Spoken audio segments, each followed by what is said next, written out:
In this profound video, we delve into the depths of spiritual wisdom channeled from the higher realms, exploring the intricate dynamics of free will, the significance of money in our lives, and the enigmatic phenomenon of psychic greeting. Drawing from transcripts of channeling sessions conducted by Rock Creek Research and Development Laboratories and L/L Research, we unravel the teachings shared by the principle of Quo through the gifted channel, Carla. Discover the sacred principles guiding the interaction of free will within the intricate fabric of the universe. Learn how respecting the sovereignty of others' free will is not only essential, but also a reflection of spiritual maturity. Explore the delicate balance between offering guidance and respecting individual autonomy in spiritual conversations and interactions. I deeply desire to know the truth in order to serve you. I love you unconditionally. March 14th, 2009. Channeling disclaimer. This telepathic channeling has been taken from transcriptions of the weekly study and meditation meetings of the Rock Creek Research and Development Laboratories and L/L Research. It is offered in the hope that it may be useful to you. As the Confederation entities always make a point of saying, please use your discrimination and judgment in assessing this material. If something rings true to you, fine.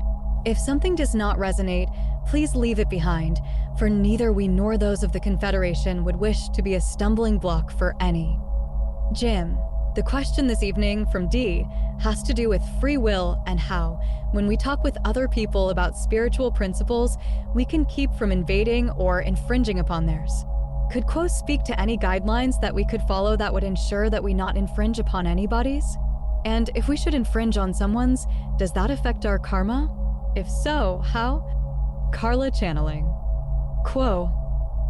We are those known to you as the principle of Quo. Greetings in the love and in the light of the one infinite creator, in whose service we come to you this evening. We thank you for creating this sacred space in your life, for seeking the truth, and for coming together in a circle of seeking. It is our privilege and our blessing that you have called us to your circle, and we are happy to speak to you concerning the issue and of karma. However, as always, we would preface our remarks by asking each of you to use your discernment and your discrimination when listening to or reading these words. For our remarks cannot hit the mark for everyone at all times. Consequently, take those remarks of ours which have resonance for you and follow them if they help you, leaving the rest behind. We thank you for this consideration, for it enables us to speak freely without being concerned that we might infringe upon you or disturb the natural pace of your seeking. You will notice that we spoke of our concern for infringing upon you when we asked that you follow the path of resonance when choosing what to remember about our humble remarks this evening. Free will is the first distortion of the law of one. It is central to the way your environment works. We come from elsewhere than this planet. We are not your neighbors. We are not your friends. We do not have the right to give you good advice in such a way that you would be forced to listen to us. We are a service to others principle, and our polarity would be disturbed were we to indicate in any way that we were authorities who must be trusted. It is our pleasure to work within those limitations. We would not wish to have greater power than we claim. And the power that we claim is only the ability to speak through this instrument concerning the one original thought of unconditional love in its many distortions, of which free will is a primal one. Among your peoples, free will is a prime mover. On a spiritual level, absolutely. On the level of the physical, mental, and emotional, there is no absolute, for you are each other's neighbors and friends. You do have the right to offer your opinion to each other when asked. You have the right to influence each other when you are using your power in ways that are appropriate, within the bounds of your relationships and that which has been requested of you. You do not have to be as concerned as we in the normal run of your life and in your interactions with those in your environment. It is acceptable and within the bounds of free will to express your opinion when asked, and even to discuss that opinion again when it is asked of you. There are many ways in which free will needs to be abridged within your third density environment. When you have a child, that child must have his free will abridged many times. He must follow the rules of the family and learn the limitations of his power. It is not an infringement upon free will, in the sense of there being any karmic damage, to keep a child from harming himself on a hot stove, walking off the side of a porch, or otherwise hurting himself.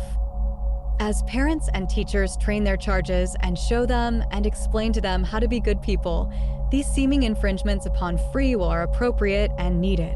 When one is asked to be a mentor or teacher, it is not only acceptable, but also desirable for you to express yourself to the very best of your ability, for guidance has been requested.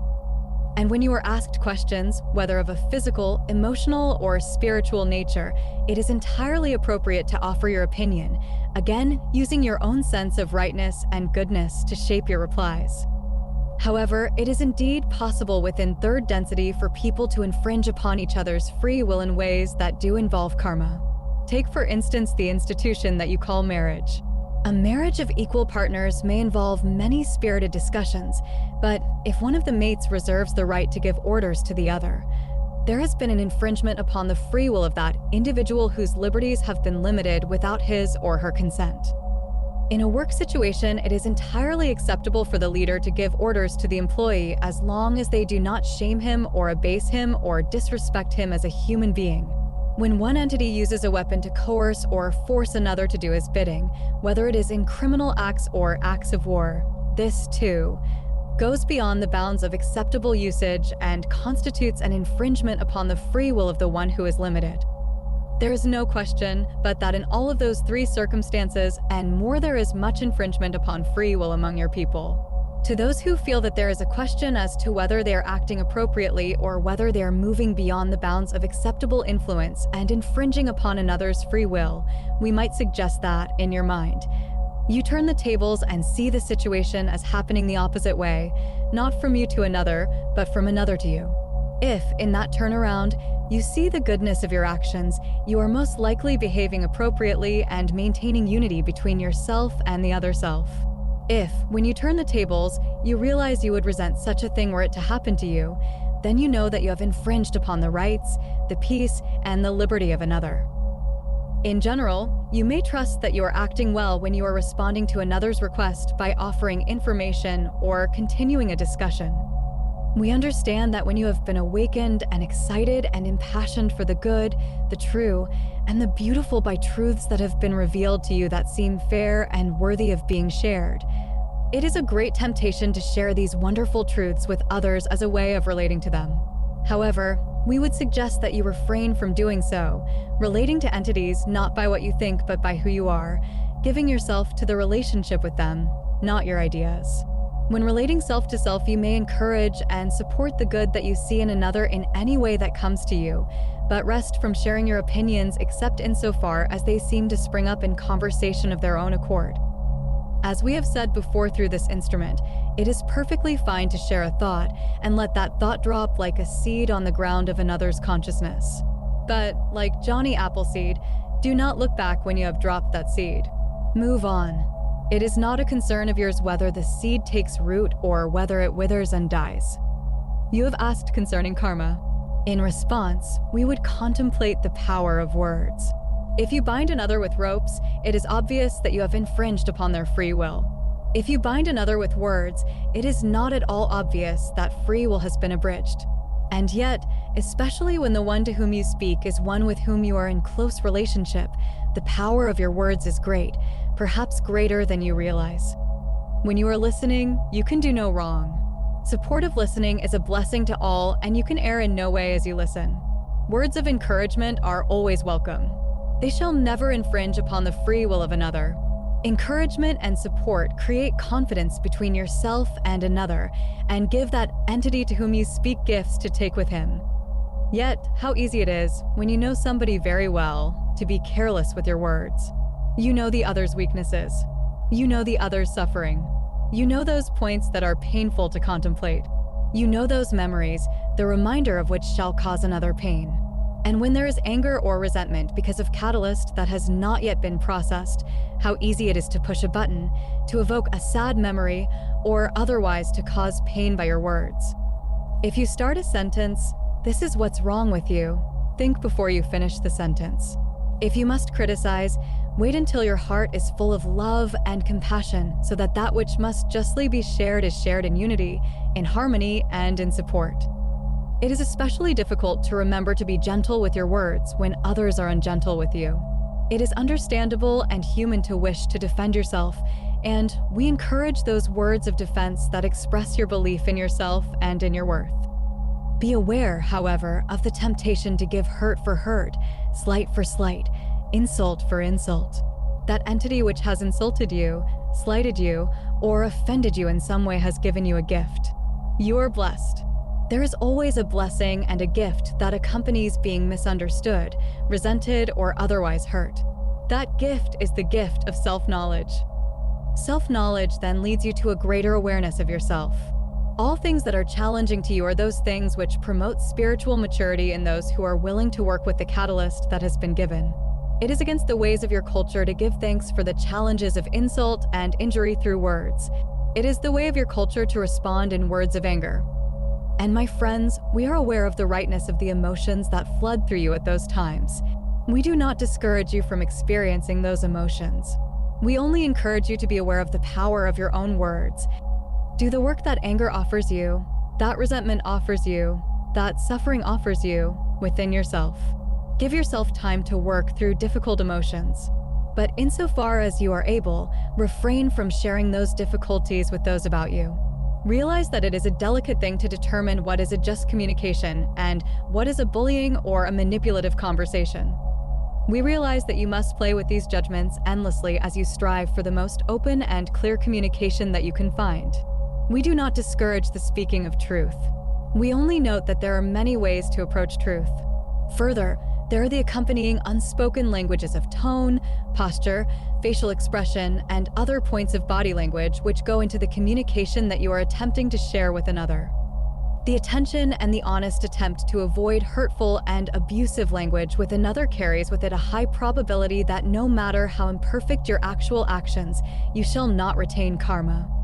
All of you have considered at one time or another some situation where an entity had killed another and consequently had adhering karma from that act. There are many ways to acquire adhering karma.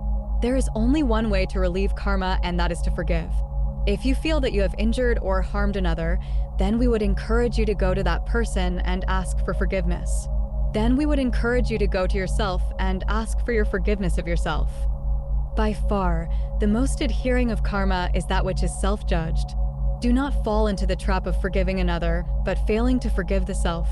For in a karmic transaction there are two, and the entire transaction must be forgiven before the wheel of karma can stop turning. How can you forgive yourself? It is indeed a quandary. For you, in your creation, are the judge. That which you forgive is forgiven.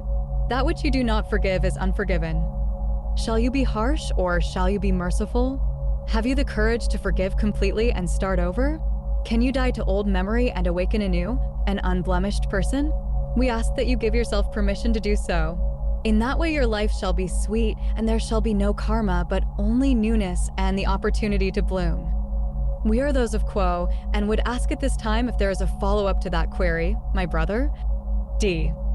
Thank you, Quo. I think a lot of people would thank you for bringing light to that topic. I would ask if you could make the distinction between an awakened one speaking of truths, which you recommended against, and the giving of thoughts much like Johnny Appleseed, and then moving on. Quo. We are those of Quo, and believe we understand your query, my brother. The distinction between bending someone's ear, as this instrument would say, and the dropping of thoughts is that in the dropping of thoughts, the one for whom the thought is dropped has no awareness that his ear is being bent. That subject which you feel is a beautiful opening for something that you would like to share has come up in conversation, and so you share it and you move on. The line that is drawn here is between taking advantage of a conversation that happens to go in a direction in which you have something to share and in creating a conversation that gives you the opportunity to share. On the one hand, you are simply communicating back and forth, and in a spontaneous way you have found a nugget that you'd like to share, and so you do. If you create the conversation by bringing up the topic you wish to discuss, then in a subtle way you are hurting or bullying this entity and hoping to have a certain effect upon him. Do not create the opportunity to share spiritual truths, but only respond to openings in which such a truth is relevant and apt. We are those of Quo, and would ask if we can answer you further, my brother. D. That's great. Thank you. Quo. Is there another query at this time? We are those of Quo. T. Yes, quo. This is T, and I am trying to write about one of the biggest catalysts here in third density, which is money. I would like whatever advice you have to say about this catalyst, which would be good or bad in a positive, service to others way. Quo.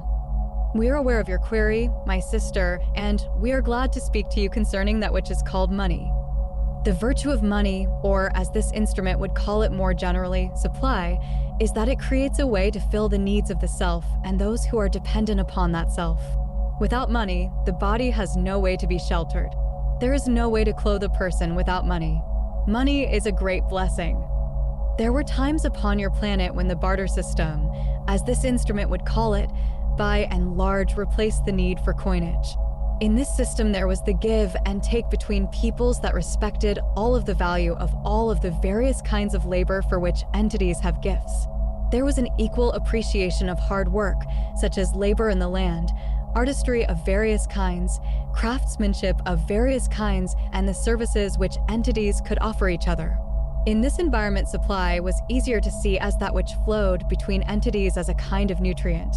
Perhaps it is well to think of wealth, or money, or supply as nutrient, a way of feeding the self the things that it needs. Money or supply in and of itself is innocent. It is rightly said in your holy works that the love of money is the root of all evil. 1. When entities see money as a kind of energy that flows through their lives and extends out into others' lives, then we feel that that money is given its appropriate value. It is a blessing to be able to pay the bills, as this instrument would say, to feed the belly, to clothe and shelter the body, to gain those things of which one finds need. When that which may be called greed and acquisitiveness enters the thoughts concerning money, so that money is amassed and put aside for its own sake, it begins to be toxic. The values of such an entity no longer visualize money as a nutrient that flows ceaselessly through the culture, enriching it as it goes. Rather, it holds it and amasses it and stops the flow of it. There is a forgetfulness involved in such greed, and that forgetfulness is the forgetting of the needs of other selves. Interestingly enough, it is to the one who is most generous with that nutrient of money and who makes sure that that which is received is passed on to whom abundance comes most easily. It is not to the one who holds, but to the one who opens the hand that more and more shall be given. May we answer you further, my sister? We are those of quo. T. Only briefly.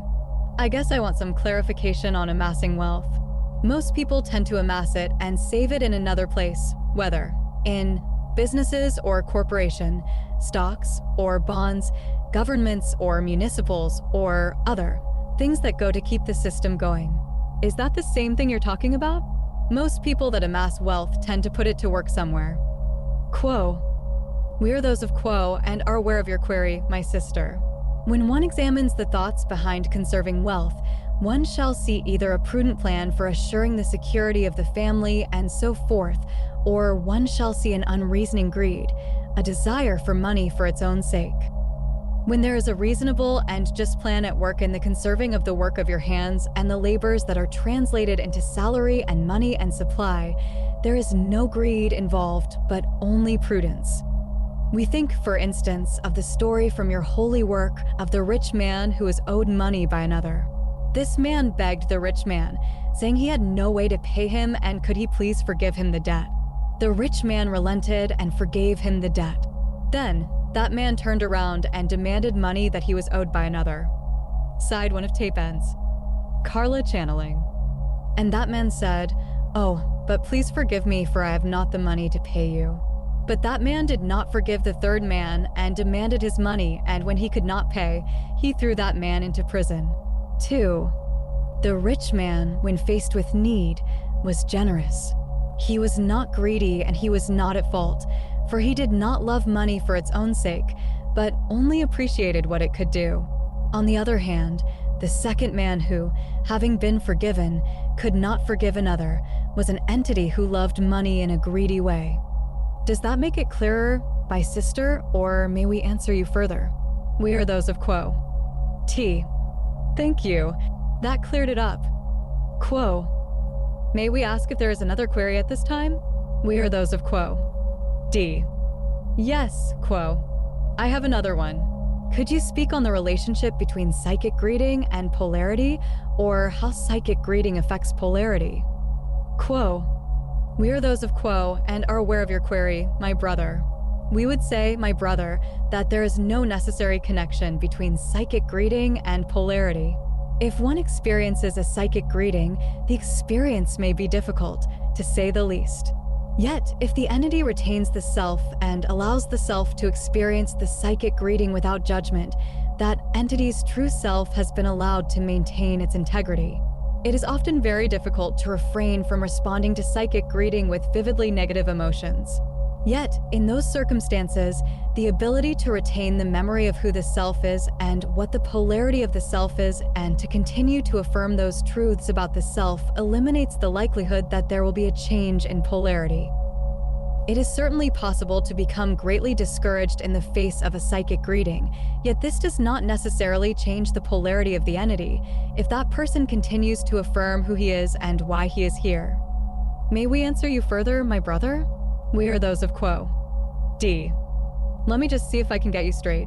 You say that if a positive entity can maintain a loving attitude throughout, no matter how bad the psychic greeting is, he will maintain his polarity? Quo. We are those of Quo and believe we understand your query. That is correct, my brother. The ability to remember who one is powerful, even in the face of very discouraging catalyst. If one is immobilized and unable to act, yet still, one is who one is, and if one clings to one's true nature and remembers it in the face of discouraging catalyst, then that true self continues singing its song, vibrating as it vibrates, even as the emotions are ragged and torn. There is tremendous power in maintaining that memory, and there is great help to those who strive to remain positive in the face of negative catalyst. There are many entities within the inner planes who respond in support and encouragement to those who call upon the principles they wish to confirm: goodness, love, beauty, those things that remain when all illusion is washed away. May we answer you further, my brother? D. That's all. Thank you. Quo. We thank you, my brother. We are those of Quo and would ask if there is a final query at this time? T. I have a brief one, just to continue on his thoughts.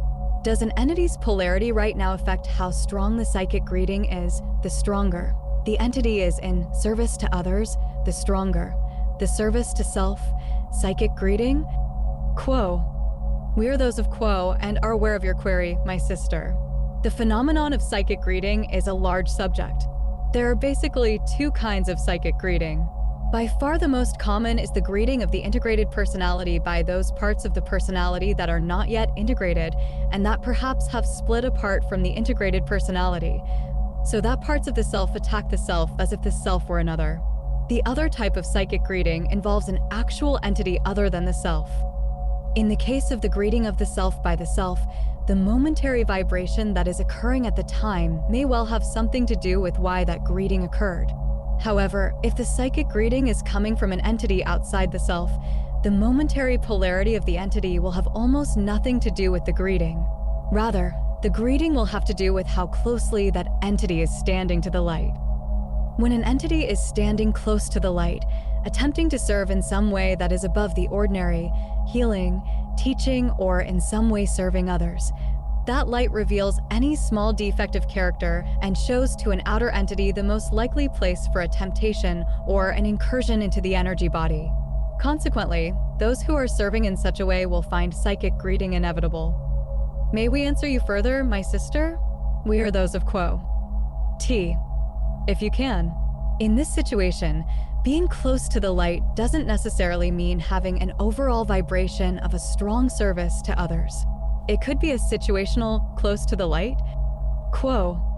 We are those of Quo. My sister, we believe we understand your query. The type of psychic greeting of which we were speaking involves those who intend to stand close to the light. Those who merely brush against it situationally do not create enough of a persistent image to attract attention. May we answer you further, my sister? T. No. Thank you. Quo. We thank you, my sister. We find that this instrument's energy begins to wane, and so we would, with great gratitude and thanks, take our leave of this instrument and this group, leaving each in the love and in the light of the one infinite creator. We are those known to you as the principle of quo, autonomy.